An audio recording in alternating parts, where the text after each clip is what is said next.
তো দেখি তুমি আমার মান ইজ্জত দিয়ে টানাটানি করে ফেলছো। দেখো দিদি, যে বাড়ির মালিক সেই এলো বলে এসে তোমার শাড়ির দাম মিটিয়ে দেবে সে। বেশ, এই তবে বসলাম আমি।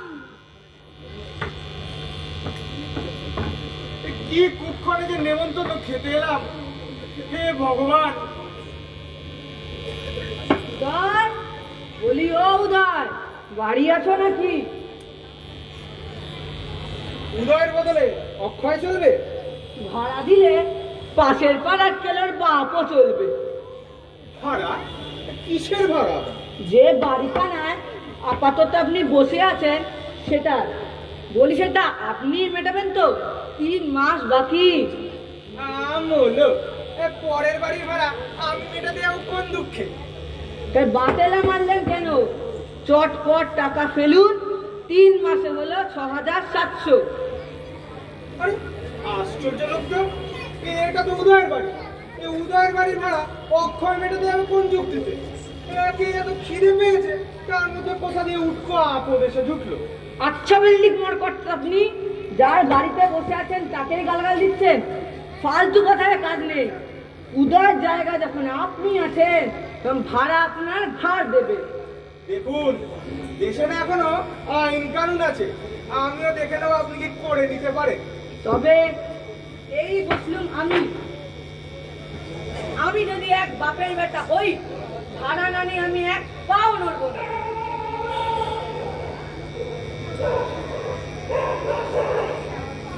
এই বাড়িটাই তো, ভুল হচ্ছে না তো? না গুরু, বিশ্বাস করো। বলছি দাদা, হালকা করে চাঁদাটা ছাড়ুন দেখি। বেশি সময় নেই, দাঁড়াতে পারবো না। দেখো ভাই, হালকা করে তো মানে বাতাস ছাড়ে, কিন্তু খালি পেটে সেটাই বা ছাড়ে কি করে? তবে চাঁদাটা আবার কিসের? কৈফিয়ত দিতে পারবো না। যেটা বলছি সেটা ফেলুন, আরে ফালতু ক্যাচাল হয়ে যাবে। আরে আশ্চর্য তো, চাঁদার তো একটা কারণ থাকবে। ধরে নিন দুর্গা পুজো। দুর্গা পুজো? আরে সেটা এখনো মাসখানেক বাকি। আবার কথা বেশি বকলে না, বেশি বকলে বন্ধু নিয়ে ফুটবল খেলবো, ভালো লাগবে? শুধু বন্ধু কেন বে? এই পেটটা দেখেছিস? এই পেটটাকে বাস্কেটবল খেললে খেলা জমে যাবে। আরে এ আবার কি কথা ভাই? তাহলে টাইম না নষ্ট করে চুপচাপ ঘরে টাকা ফেলুন। আরে দেখো, এ আমার বাড়ি নয়, আর তোমরা যাকে চাইছো আমি তো সে নই। আমরা মাল্লু চাইছি, মাল্লু। সোজা কথায় কাজ না হলে আঙুল কিভাবে বেঁকাতে হয় সেটা আমরাও জানি। দেখো ভাই, তোমাদের কথা ভুল হচ্ছে। আমি এ বাড়ির অতিথি, এখানে এসেছি নেমন্তন্ন খেতে। এই বাড়ির মালিক এলে তোমাদের সব পাওনা মিটিয়ে দেবে। সোচ্চা দিদি, আমরা একটু ঘুরে আসছি, এসে যাকে পাবো তার থেকে টাকা নেব। এসে যেন বেশি বকতে না হয়। লাই, শোনা।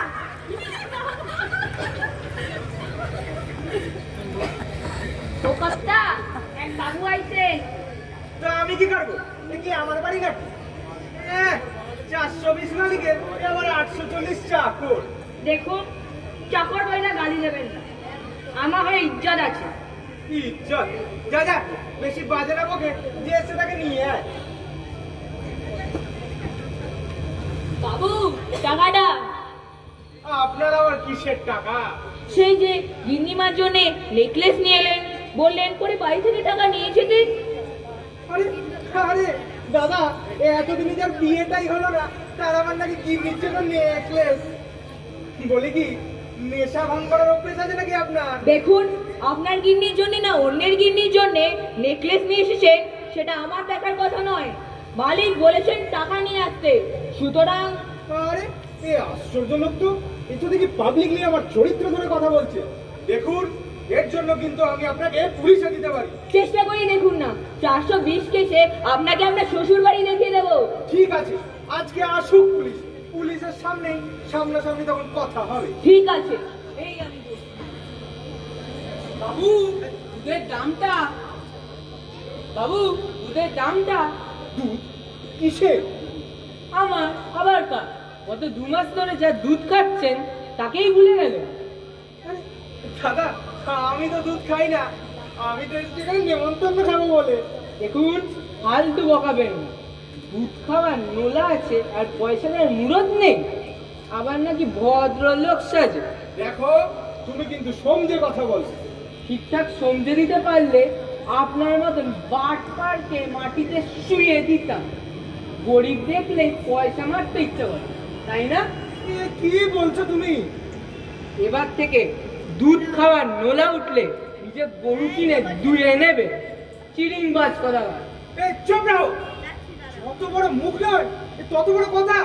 বল বল তুই কত টাকা পাস? 350 টাকা।